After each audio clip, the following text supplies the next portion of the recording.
pelarut saat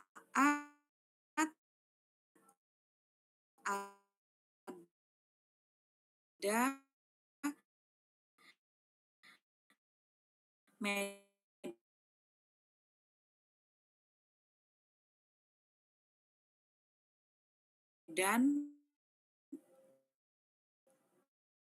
elektrik, medan listrik yang diberikan.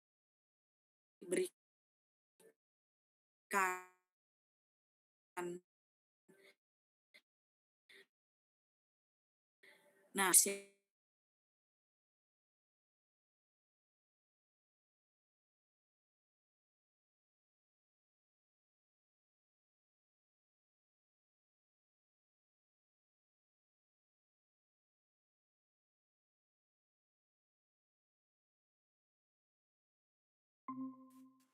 halo? Iya, tahu-tahu hilang tadi, barusan. Aku juga, bingung. Heeh, tadi udah ya? Ada lagi ya sekarang ya? Ini nggak tahu tiba-tiba koneksinya. Iya, jadi maksudnya konstanta dielektrik itu ternyata dia dihitung dengan cara memberikan, apa tuh namanya, electric field, berarti kan medan listrik gitu ya, ke dalam suatu larutan gitu. Dan nanti akan dilihat bagaimana si pelarut ini bisa membuat zat yang dilarutkan itu berpisah menjadi ion-ion gitu. Nah, nanti kita akan dapat skalanya. Kalau dia semakin, apa tuh namanya, semakin tinggi ion-ion yang dipisahkan, berarti nanti dielektriknya itu makin tinggi nilainya gitu. Nah, artinya di situ kalau nilai konstanta dielektriknya itu semakin tinggi, berarti kan dia bisa melarutkan atau membuat senyawa itu menjadi terpolarisasi ya, berarti kemungkinan semakin polar gitu. Bahasanya tuh gitu. Ketika dia bisa membuat si zat terlarutnya itu terpolarisasi, berarti dia polar. Ntar bahasanya kayaknya harus lebih di ini deh supaya supaya tidak miskom. Nah, untuk ngambil datanya sih, itu boleh-boleh aja sih, cuma kalau kamu mau ngejelasin pakai pakai yang kayak gitu, berarti kamu harus ngejelasin dulu tuh aprotik tuh apa, terus abis itu yang nonpolar tuh yang gimana, yang protik tuh gimana gitu. Itu juga bisa.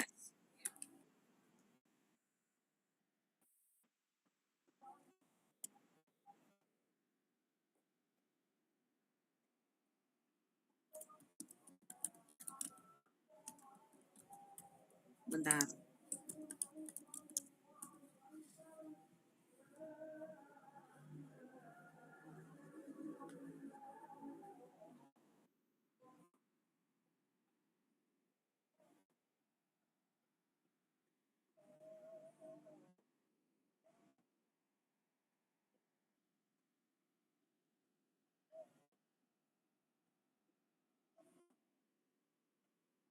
Nah, ini kayak gini nih enak.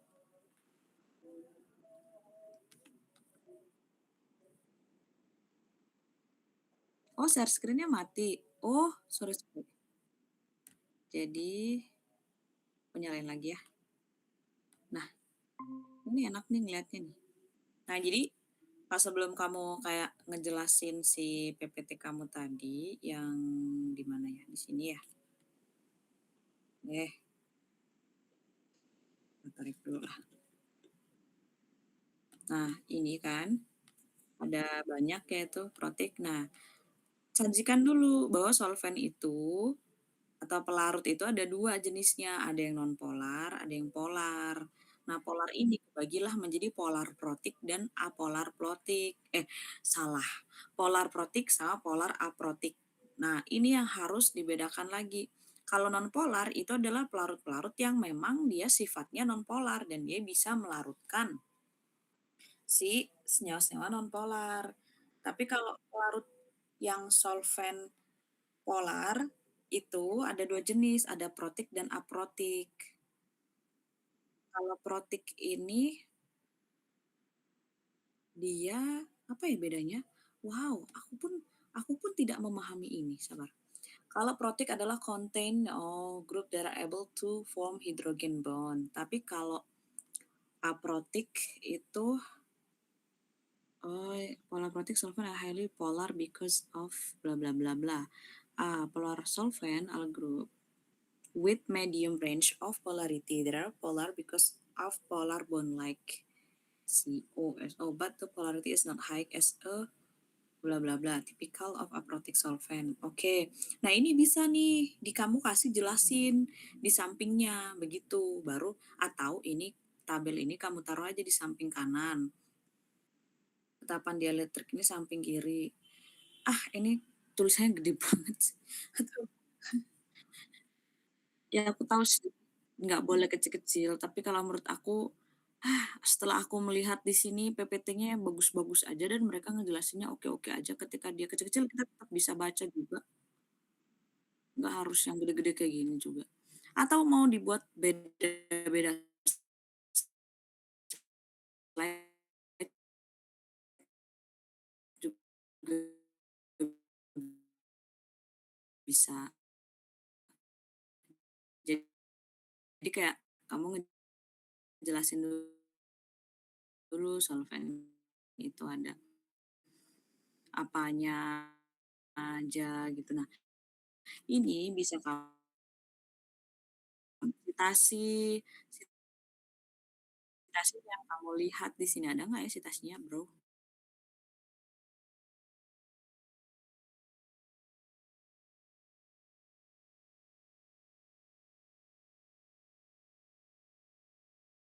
Tuh,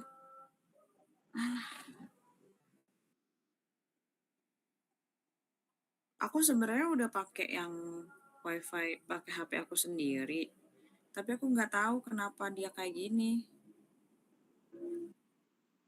Iya sih,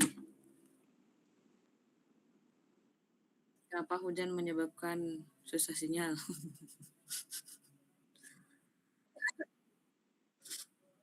Ya bisa kamu taruh ini dulu nih di sini, nanti tinggal dikasih stasi. Cuma aku nanti bingung kasih stasinya nih ya. Kasih ini. Hmm.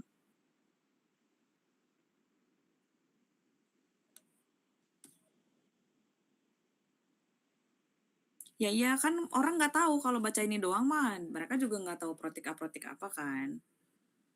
Jadi harus dijelasin dulu apa protik, apa aprotik gitu.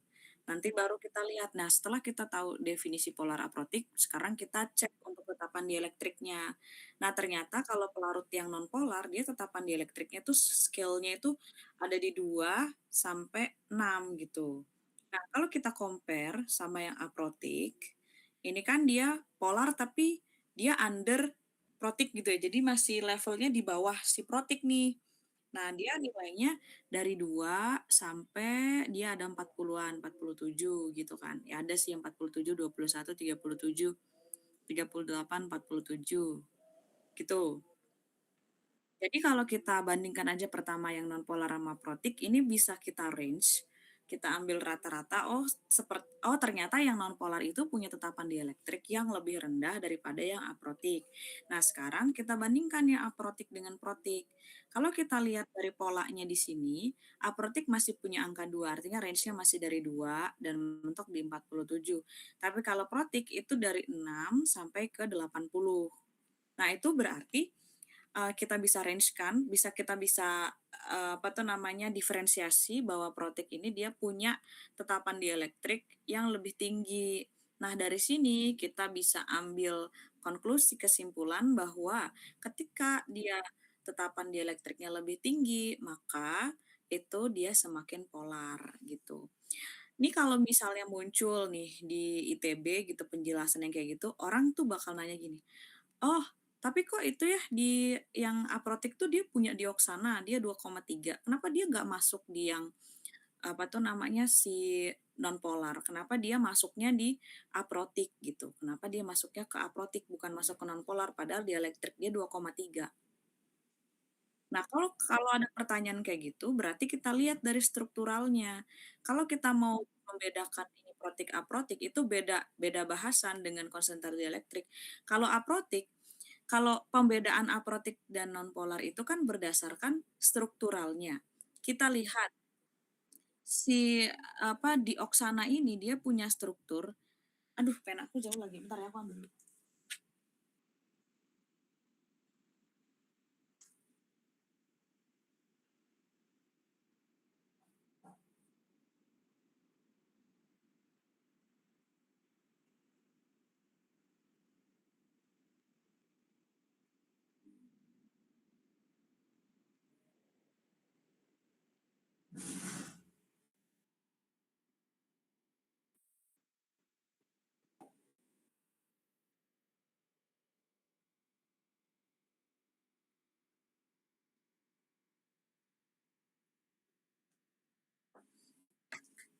Udah lama nggak ngajar ya, penanya belum lama, udah lama nggak dikeluarin.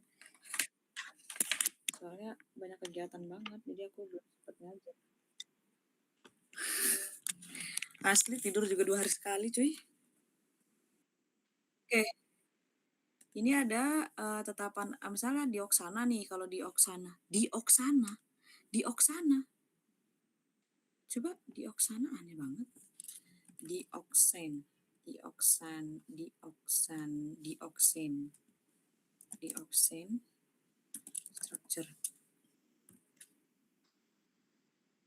Ah, ini 1,4 dioksan. Dioksan. Ah, coba ini kan dia.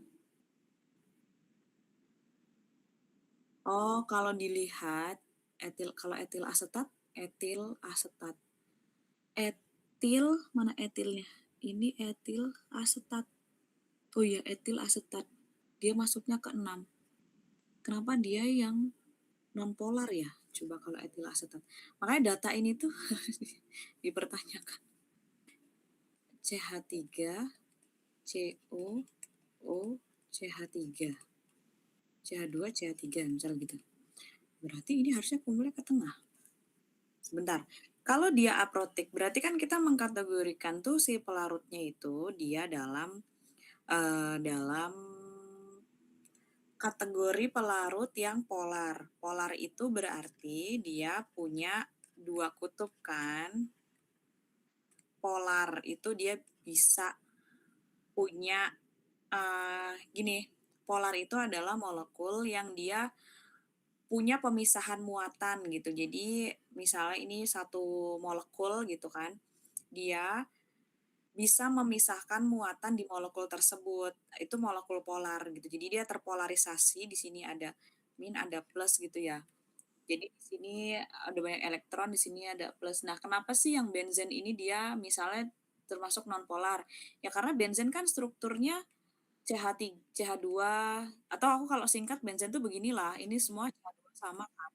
Artinya dia tidak terpolarisasi di satu sisi, berarti dia itu bukan yang polar gitu. Nah, kalau kita lihat yang THF ini kan dia bisa aja tuh masuk ke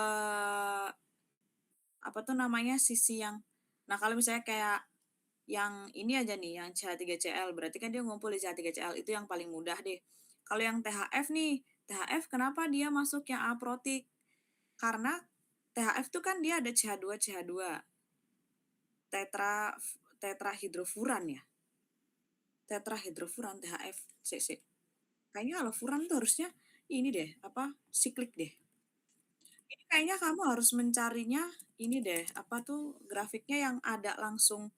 Nah, ini kalau furan kan dia berarti terpolarisasi di bagian atas kan. Nah, kalau yang ini di oksen ini kemungkinan kataku kok tadi stabil ya, berarti kanan kiri. Oh, aku lupa. Ini kan dia sikloheksen. Siklo siklo gitu ya. Ini tuh bentuknya bukan datar, karena dia tuh CH2 masihan, CH2 CH2, CH2, iya, berarti kan dia sp3, sp3 itu berarti masih bisa berbelok-belok. Nah, kalau berbelok-belok, dia tidak akan membentuk struktur yang, mmm, simetri. Simetri dalam artian datar gitu, enggak. Jadi dia kayak konformasi kursi kan udah belajar ya? Nah, kayak berjungkat-jungkit gitu, sehingga kalau dia ada jungkat-jungkit begitu, akan ada tuh masanya ketika O dan O mungkin dia berdekatan. Jadi itu bisa jadi muatan negatifnya berkumpul di situ dan kita bisa definisikan kalau muatan negatifnya berkumpul di situ berarti dia masuk ke dalam yang polar, bukan yang non-polar, gitu. Nah, dia masuk di aprotik. Nah, tabel ini agak rancu ya, kayaknya kita cari tabel yang lain aja. Tapi kalau yang ini udah setuju ya, maksudnya untuk masukkan ini ke dalam PPT-nya bisa kali. Nanti kita cari tetapan dielektrik coba, tetapan dielektrik. Hmm, Dielectric constant of solvent table. Nah, ini. Nah, memang biasanya yang sumber yang relevan di sini. Ah, relevan, relevan.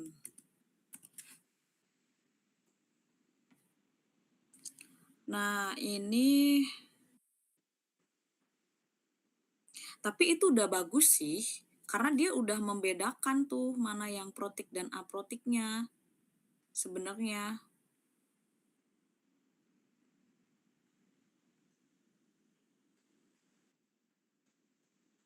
Beda,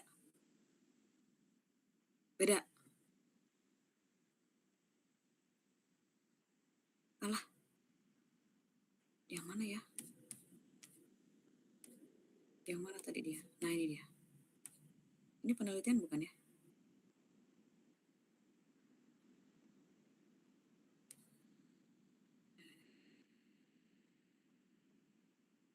Di electric resolution full screen. Apple. Habis ini anjir, malah kayak gini.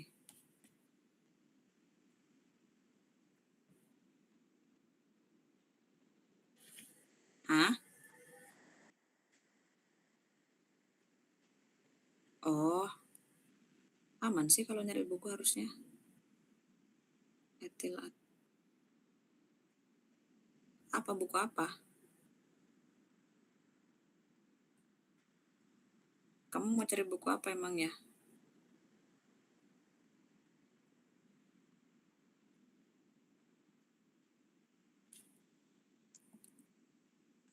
Iya, makanya.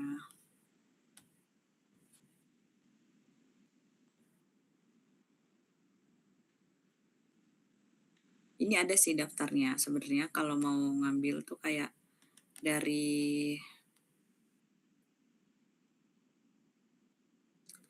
lah kayaknya juga nggak akan ada yang nanya juga kan sebenarnya.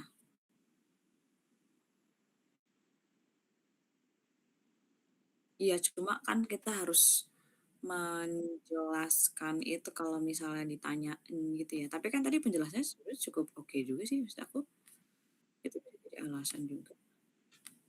Nah, sebelahnya maksud aku tuh gini, itu tuh strukturalnya aja di sini tuh yang kayak kurang kurang ini, eee, tapi di dalam penelitian itu biasanya dia nggak menyebutkan dielectric or solvent, list, polarity. Ini ya coba ya. Oke, indikator solvent polar atau enggak. Aduh, takut kelamaan ya di sini aku ya.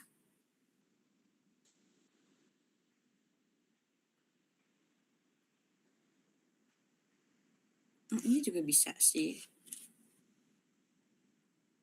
Ini juga bisa sih.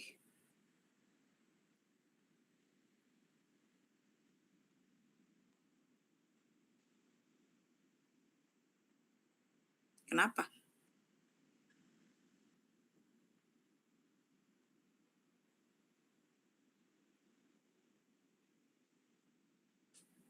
Entar deh, ini kok aneh. Tadi tetrahidrofluoran kayaknya di sini masuknya ke datanya yang yang, aprotik, bukan yang nonpolar.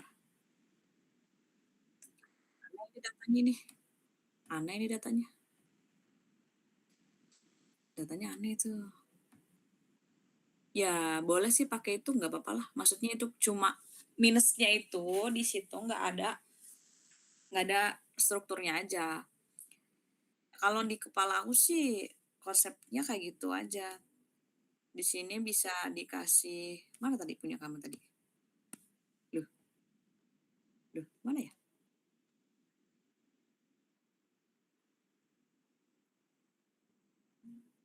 Mmm, ini, hijau hijau biru. Oh ya. Nah, ini kan bisa bisa tuh di samping sini ya kamu jelasin tahapan dielektrik dulu, eee, enggak, tetapan dielektrik malah di akhirnya juga nggak apa-apa. Jadi kayak, ini nilai tetapan dielektrik atau pakai merupakan kemampuan bukan merupakan ya cuy, bukan merupakan, tapi dia itu merujuk pada kemampuan suatu pelarut untuk melarutkan zat terlarut gitu. Jadi definisinya bukan kemampuan dia untuk melarutkan, tapi dia merujuk kepada kemampuan dia untuk melarutkan zat terlarut, gitu. Ya, tahu kan artinya merujuk? Maksudnya sebanding gitu ya. Tapi kita nggak bisa menyebut adalah sebenarnya. Nah, kamu bisa bisa ngomong begitu, terus habis itu kamu jelaskan ini yang bagian di tadi pembagian yang solven tadi ya, yang solven tadi ada di sini, ini mungkin bisa boleh aku bagi deh. Dikasih citasi, ya,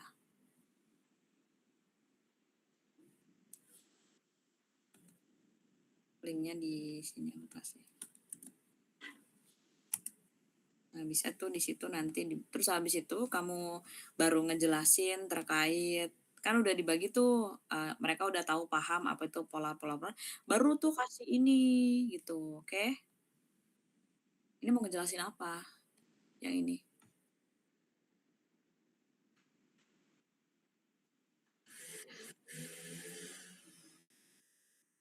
Ini gambarnya dari mana?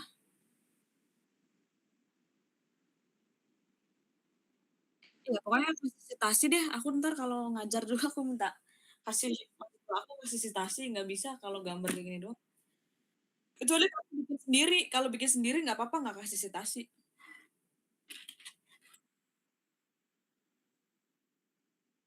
Iya, apa dia penjelasannya? Penjelasannya gimana di sini? Kalau kamu yang ngejelasin, di makalah atau di makalahnya gimana maksudnya? Kok tiba-tiba larutan ionik? Kan tadi kan ngejelasin pelarut jenisnya, terus habis itu ini ngejelasin apa?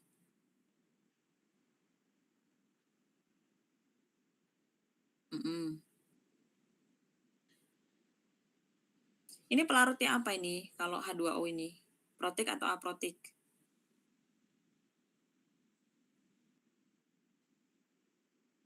Lalu,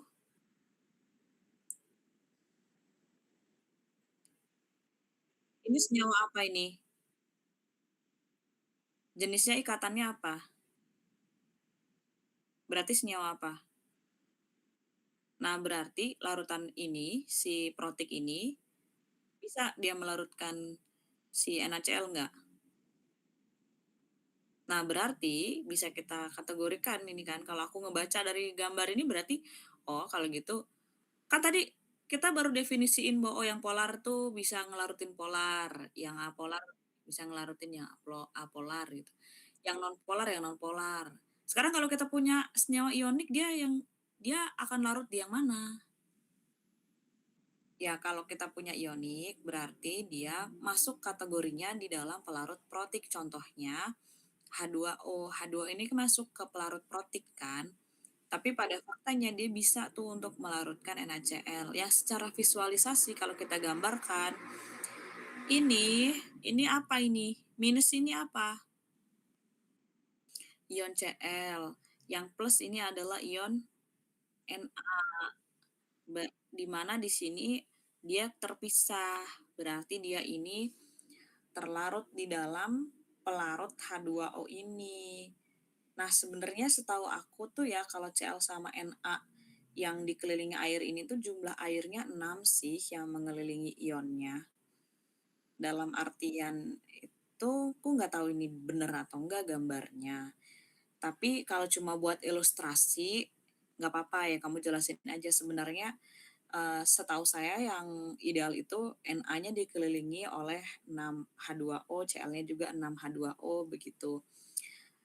Tapi kita bisa visualisasikan beginilah, untuk ini untuk kita membedakan saja interaksinya antara H2O dengan Cl dengan H2O dengan si Na. Apa bedanya di sini? Apa beda nggak interaksinya sama air? Apa yang membedakan interaksinya sama air?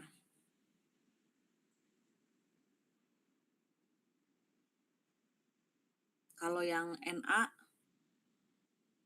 kenapa bisa kayak gitu?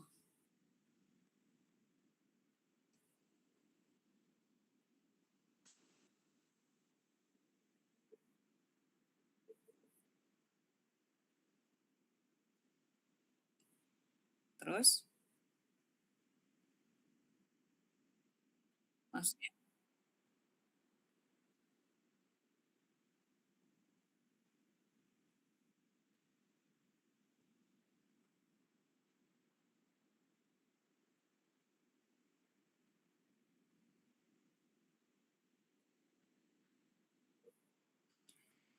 iya bisa kamu bilang gini aja sih, karena dia partial positif, maka secara harfiah ya bilangnya, maka dia akan cenderung untuk mengelilingi ion yang negatif. Karena ada interaksi elektrostatik tuh di antara yang negatif dengan positif kan. Elektrostatik itu artinya tarik-menarik antara yang positif sama negatif gitu ya. Nah, kalau yang Na, dia akan dikelilingi H2O tapi di bagian O, karena O itu bermuatan parsial negatif, sehingga akan cenderung punya interaksi sama ion Na plusnya, interaksi elektrostatik begitu. Gitu sih untuk yang ini. Tapi aku nggak tahu tuh di makalahnya ada penjelasan tambahan lagi atau enggak. Ini dimasukin nggak sih di makalah? Aku rasa tadi nggak ngeliat ini. Terus kalau yang ini mau ngejelasin apa?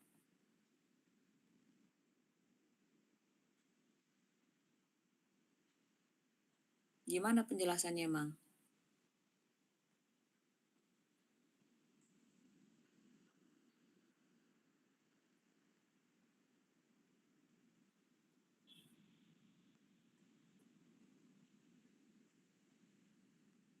Ini ngambil dari mana gambarnya? Dari mana?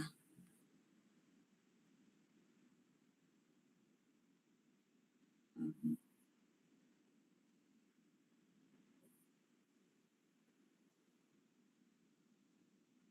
Gampang kok ini asal bahasa pelarutnya kerasa aku waktu dulu dia paling nyantai kalau misalnya dia presentasi. Mhm, mhm, soalnya udah bisa, dianggapnya ini adalah basic basic yang harus di ini doang. Tapi kalau basicnya aja nggak bisa, tahu parah sih. Tadi makalahnya apa sih namanya?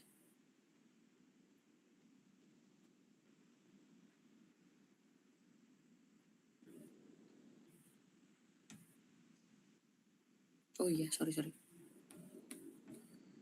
Pantesan cari di situ nggak ada. Ya terus itu gimana penjelasan yang bawahnya?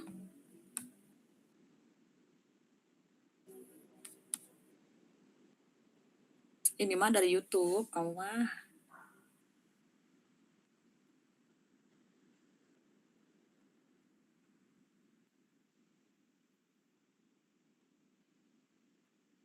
Ya maksudnya di coverin aja, karena mereka kan pasti masih baru kan, anak 24 kan.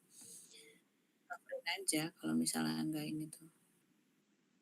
kan toh kalaupun mereka yang dimarahin, kamu juga akan ngerasa dimarahin kan di situ. Makanya mendingan di-cover aja, kalau kayak gitu tuh.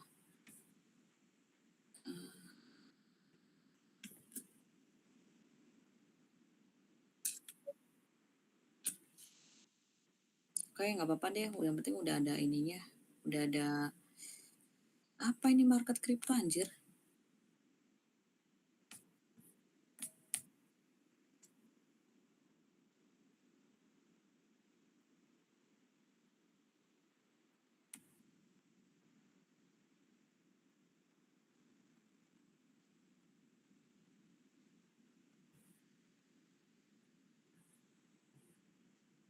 Gak usah ada itulah. Mhm. Ini kan sudah dijelasin di sini. Ini kok di sini sih? Ini penjelasan yang ini gambar ini tuh di bawah, di ini tuh di yang C, bukan di yang B, harusnya ya. Kemampuan pelarut mendonorkan atau menerima elektron berhubungan erat dengan daya solvasinya. Kemampuan melarutkan menstabilkan, semakin besar daya solvasinya. Oh, ini loh semakin besar daya solvasinya.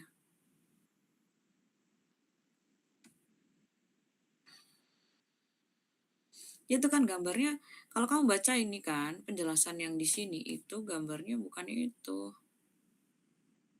Ya gampang aja sih kalau mau ngejelasin ini, cuma ini sumbernya nggak jelas. Kalau mau ditaruh cari dulu sumbernya yang jelas.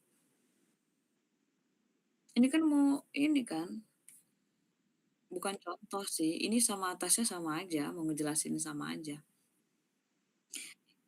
Kalau enggak pilih aja salah satu, mau yang mana, mau yang ini atau yang ini gitu. Boleh-boleh aja dua-duanya.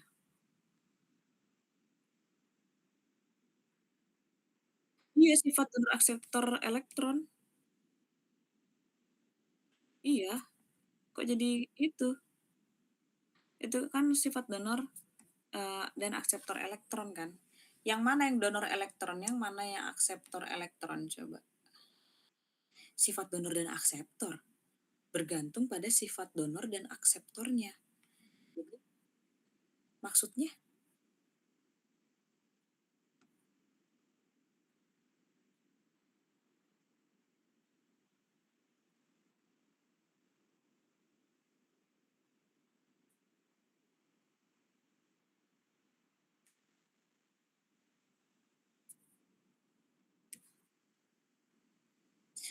sifat donor dan akseptor elektron tuh dari pelarut nggak kayak gini.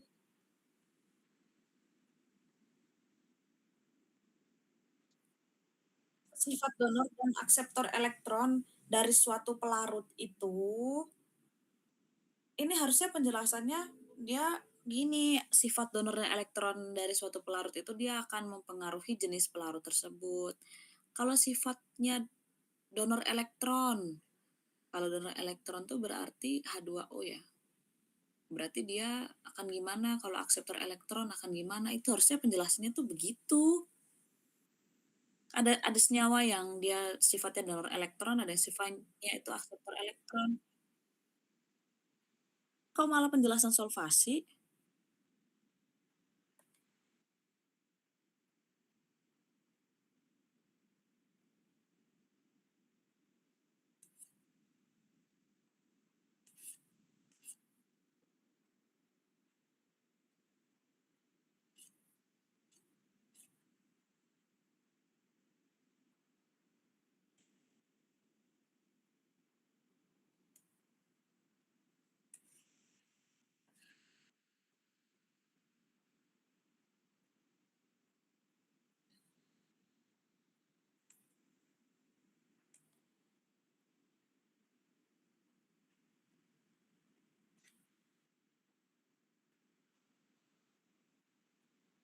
Ini loh, nih, sifat-sifat sebagai donor ada asam basa Lewis ya, kita lihat ya, ini di sini.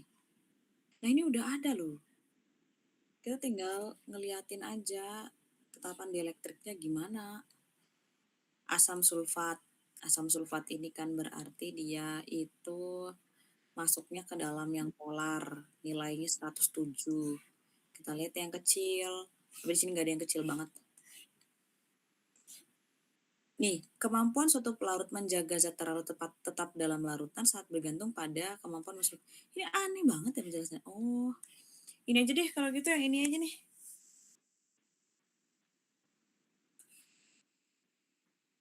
Ini punya siapa? Buku siapa? Hah?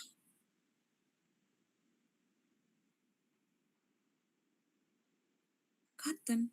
Kok bahasa Indonesia?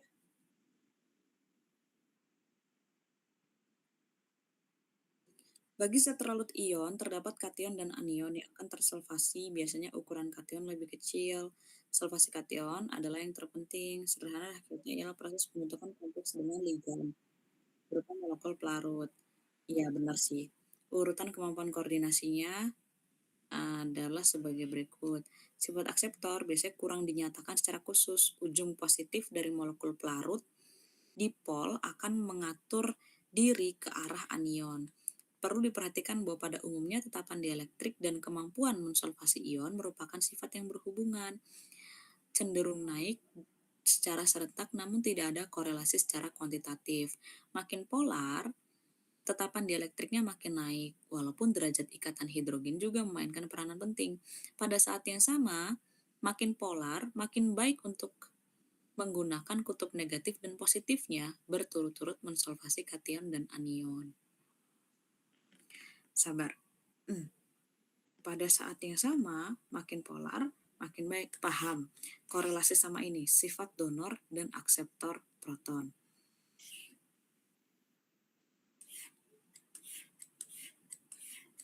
Ini kan tadi sifat-sifat yang terutama menentukan kegunaan suatu pelarut. Pertama, yang ketiga tuh ada sifat donor atau akseptornya. Oke, sifat donor itu maksudnya pelarutnya biasanya dia kelebihan elektron kalau sifatnya donor. Nah, ini sifat donor ini masuk nggak suaraku? Masih masuk kan?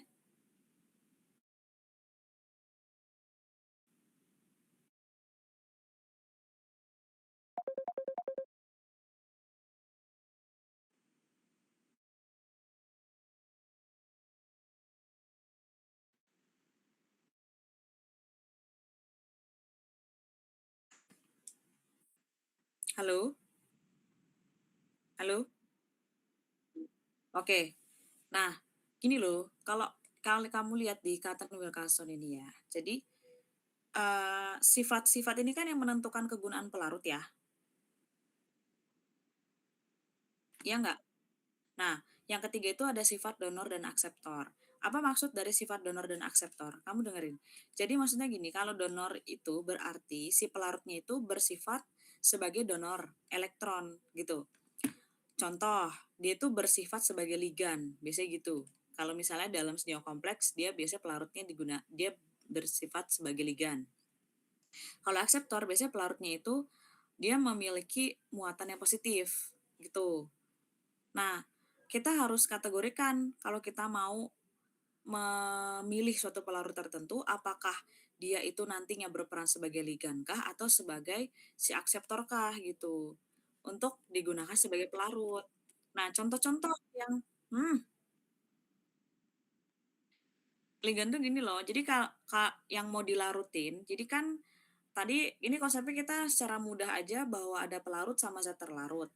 Ketika yang mau dilarutkan itu yang positif, misalnya logam, logam ini kita tandai aja sama M gitu ya.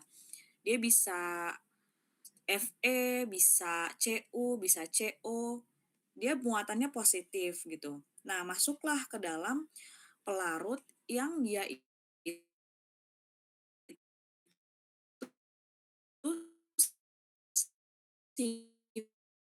sifatnya adalah donor elektron. Donor elektron tuh berarti dia punya kelebihan.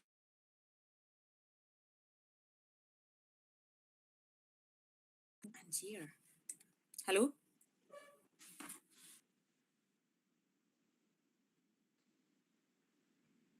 Oke. Tadi sampai mana kamu dengarnya?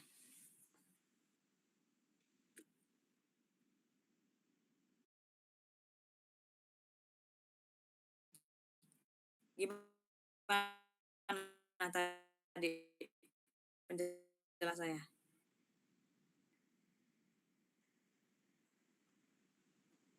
Jadi gimana tadi jawab penjelasannya? Yang sampai M+? Tadi gimana penjelasannya sama M+?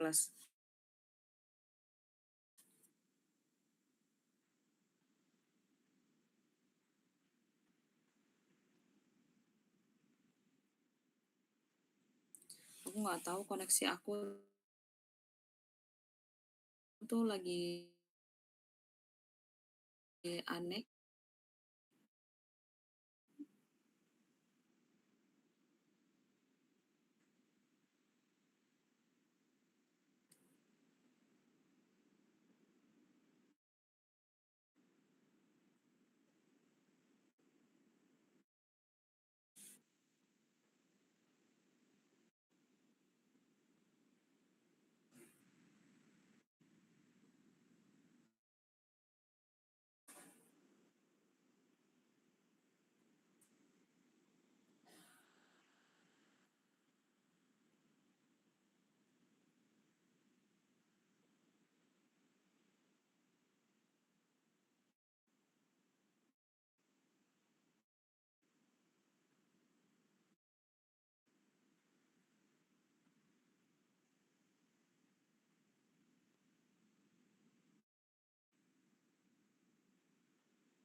Halo?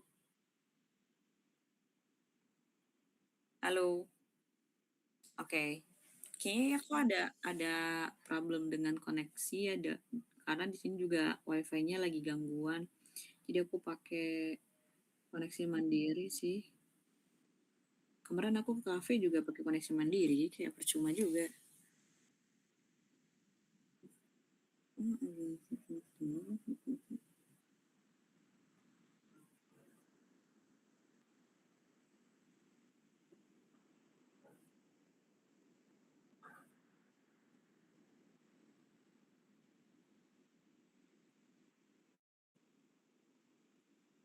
Iya,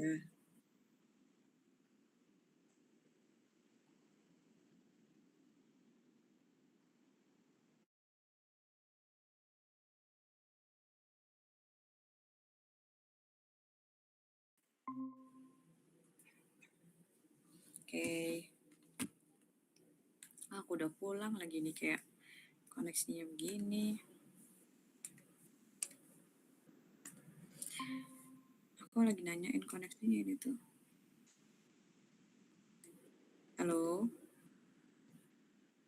Oke, udah masuk ya, bentar.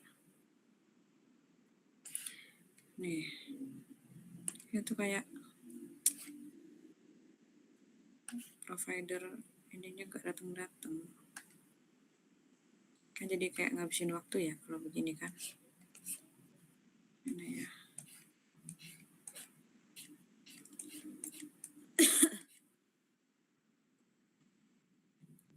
Mana tadi? Udah aku buka. Scroll lagi ternyata harusan. Oke.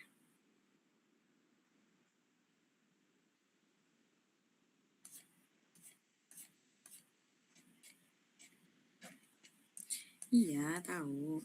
Ini. Ini kan auto disosiasi.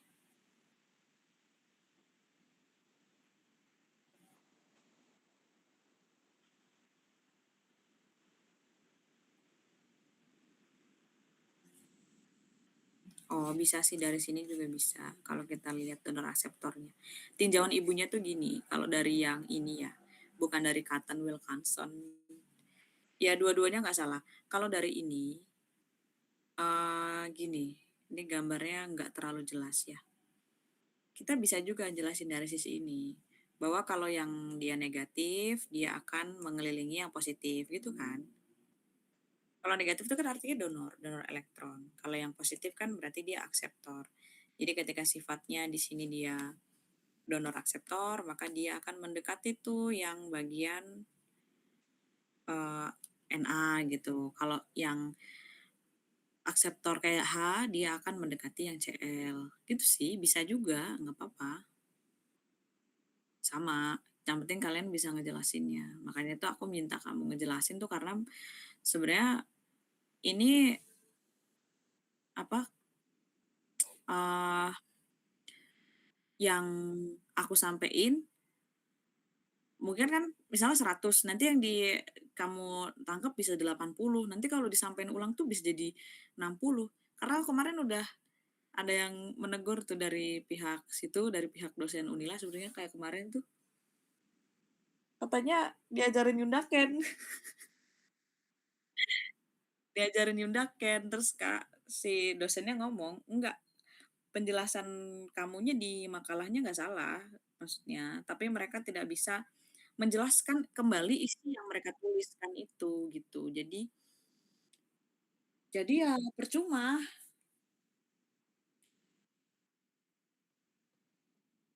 bener makalahnya tapi nggak bisa ngejelasinnya percuma gitu maksudnya. Makanya aku kalau kayak gini, coba aku mau mendengarkan dulu penjelasannya seperti apa gitu. Oke, kita lanjut ya. Itu paham nggak yang bagian ini? Kalau mau ditanyain sekarang aja, atau kalau mau inisiatif kamu ngejelasin duluan juga nggak apa-apa supaya ngelatih kalau misalnya nanti ternyata tim kamu waktu maju nggak bisa tuh dia ngejelasin secara detail, kan bisa di-cover sama kamu gitu. Kan gunanya kuliah begitu.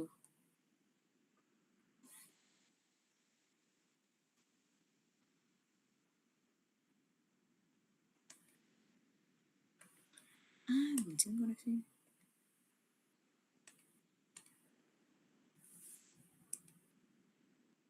Bisa nggak? W.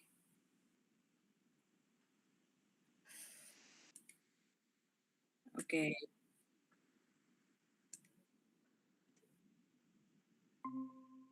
Apa mau ada yang mau tanyain yang mana? Yang bagian ini tadi.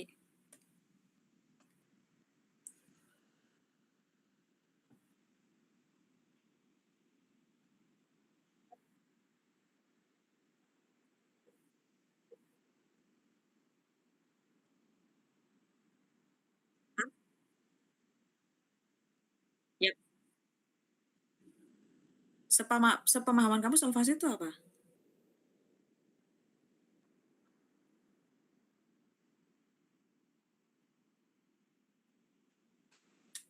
Interaksi yang gimana?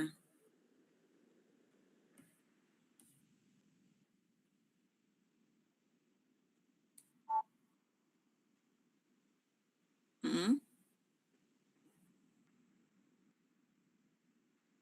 Ya udah sekarang coba kalau digabungin dari awal.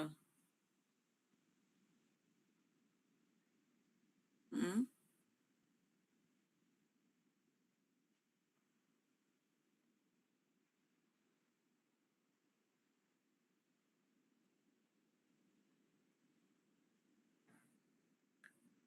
Kalau interaksi kan kita jadinya ngomongnya dia interaksi van der Waals, interaksi kan gaya kan, kalau interaksi kan.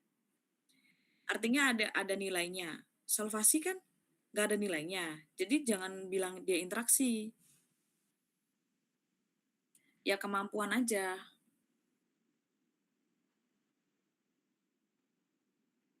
Heeh, gimana coba kemampuan,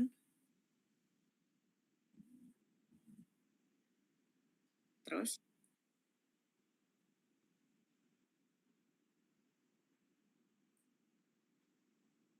kemampuan zat pelarut,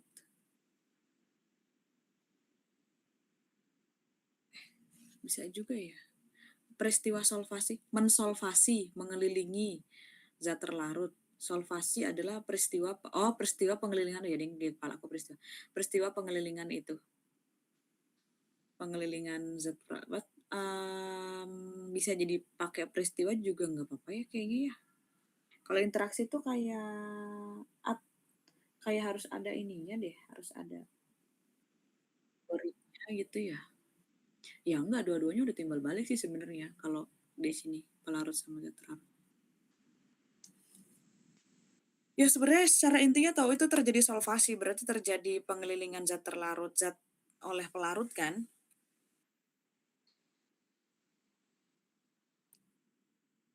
Ya nggak apa-apalah, sabar.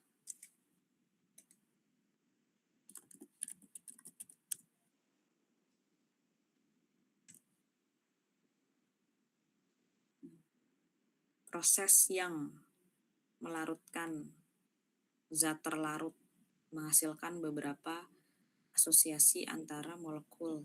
Interaksi sih berarti kalau gitu. Bener deh, interaksi ya kalau gitu.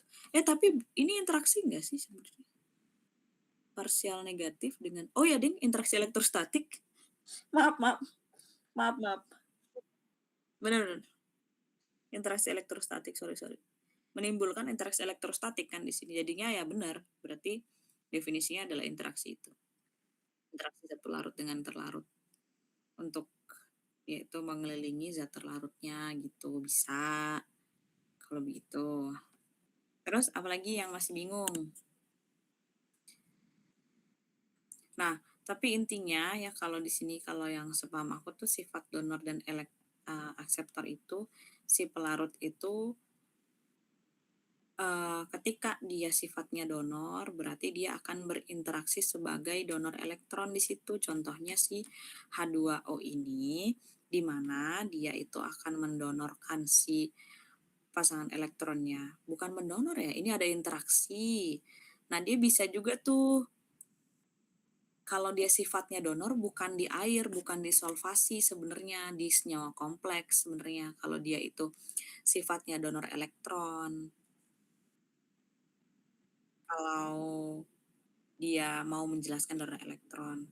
Jadi dia berperannya sebagai ligan yang mendonorkan pasangan elektron untuk dia melarutkan si logamnya itu. Tapi konsep solvasi juga bisa dibawa, nggak apa-apa. Bahwa di sini ada terjadi perbedaan interaksi antara si H2O. Sebenarnya kalau gitu aku sebagai muridnya akan tanya sih di sini. Lah berarti ini si H2O tuh masuknya ke dalam donor atau akseptor elektron sebenarnya gitu.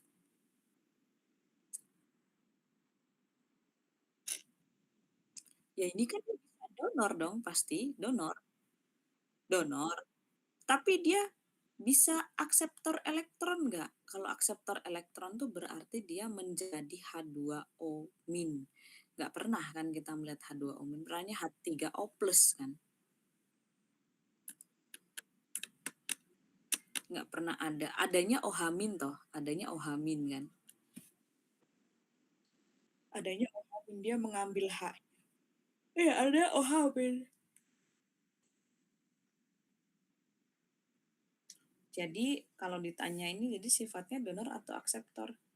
Ya, dari gambar ini sih dia bisa mengakses juga, jadi dua-duanya ada ini di sini. Tapi kalau dia interaksi apa? Ini kan dia mengaksep elektron dari Cr toh, Cl kan? Iya kan? Kalau dia reaksinya kalau bukan dengan Cl gitu dengan ion negatif lainnya, bisa aja dia ngambil H ini.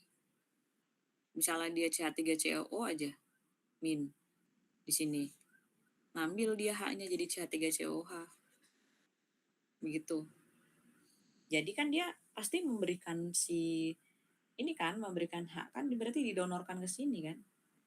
Bisa jadi begitu. Jadi ada kalau berdasarkan interaksi ini, berdasarkan gambar ini, dia berarti bisa sifatnya bisa donor, bisa akseptor.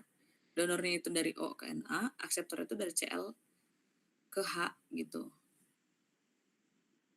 Bisa seperti itu. Tapi paling ideal itu sebenarnya penjelasan di kompleks. Tapi kalau nggak mau jelas, kalau nggak mau masuk ke ranah itu nggak usah. Kalau nggak mau masuk ke sana, kalau nggak mau masuk ke ranah itu nggak usah. Tapi penjelasan pakai ini juga nggak apa-apa lah. Itu konklusi dari yang ketiga bahwa dia sifatnya bisa donor dan bisa akseptor gitu. Tapi bisa kamu ngasih prolog penjelasannya, kasih pelarutan garam dalam air ini nggak apa-apa.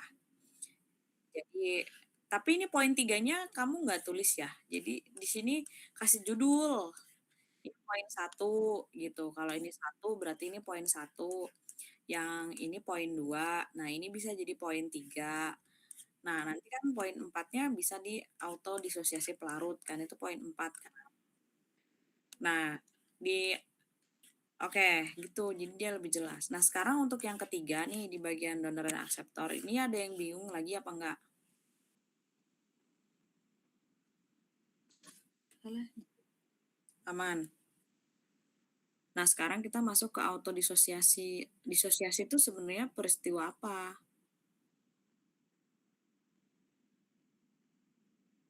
Disosiasi itu kan peristiwa apa? Kamu taunya apa disosiasi?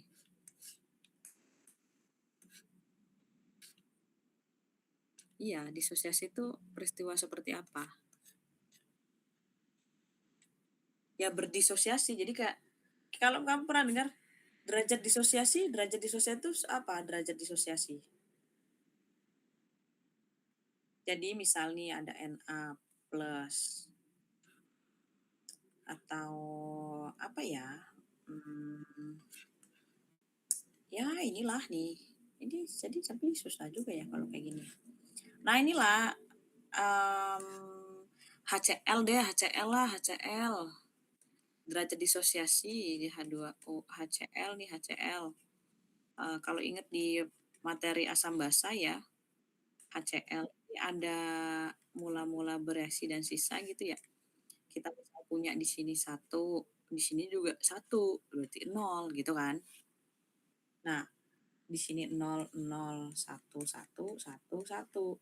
Nah, derajat disosiasi itu kan lambangnya alfa ya, alfa. Itu kan perbandingan antara yang bereaksi dengan mula-mula, atau berarti satu per satu, gitu kan? Tapi dia kalau HCl disosiasinya satu, gitu. Nah, sekarang aku balikin lagi. Kalau gitu berarti definisi disosiasi itu apa?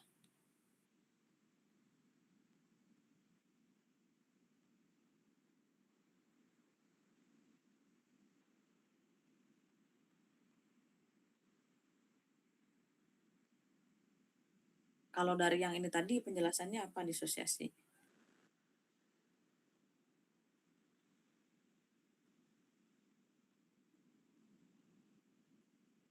Dari ini, kita kan berarti membandingkan antara yang bereaksi sama yang mula-mula kan? Nah, coba kamu rangkai ulang lagi, berarti disosiasi itu peristiwa seperti apa? Kalau derajat disosiasi dulu deh, kalau gitu derajat disosiasi itu apa? Apa tuh namanya penjelasannya setelah setelah tadi contoh ini? Penjelasannya apa?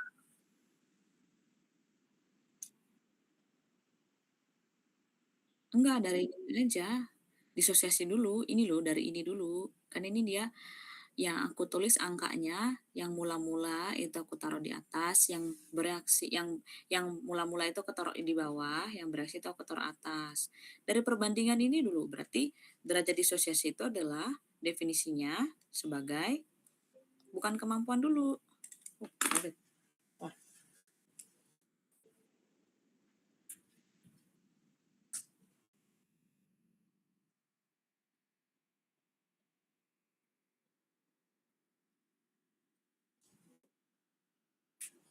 Ya, sebagai aku kan cuma ngasih informasinya cuma perbandingan. Definisikan sebagai perbandingan aja dulu.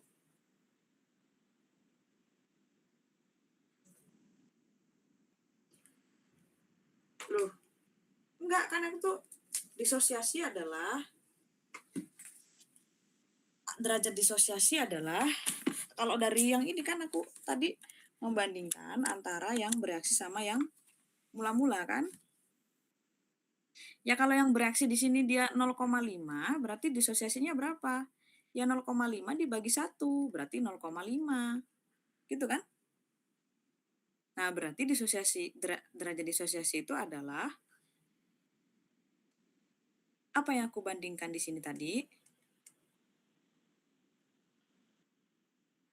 Yang mana yang di atas? Yang di bawah yang berarti derajat disosiasi itu adalah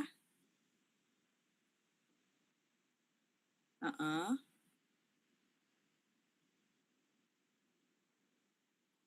Perbandingan apa tuh?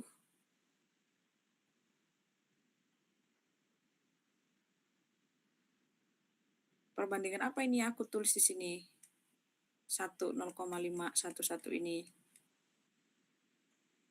Perbandingan apa yo? Bisa bisa kita sebut dia itu jumlah, bisa kita sebut dia itu kuantitas, apa, tapi secara realnya memang dia mol. Tapi kita juga bisa nyebutin dia perbandingan jumlah, karena derajat disosiasi nanti bentuknya dia itu dalam bentuk persen. Berarti kalau kita tulis ini sebagai persen kan 100% kan, kalau 0,5 kan 50% kan. Berarti kalau dia derajat disosiasinya itu 50%, maka dia menguraikan tuh sebesar 50% saja gitu dari si zat mula-mulanya gitu sih. Nah, sekarang kita masuk ke autodisosiasi. Nah, setelah kita tahu, oh kalau disosiasi itu kalau derajat disosiasi kan dia mula-mula per ini kan, bereaksi per mula-mula gitu ya, kalau dia derajat disosiasi. Nah, peristiwanya beda kalau disosiasi. Dilihat tadi dari reaksi yang ditulis, ya yang ada H plus sama Cl min, itu berarti kan ada peristiwa pemisahan ya dari HCl menjadi Cl min menjadi Cl min dan H plus gitu kan. Berarti di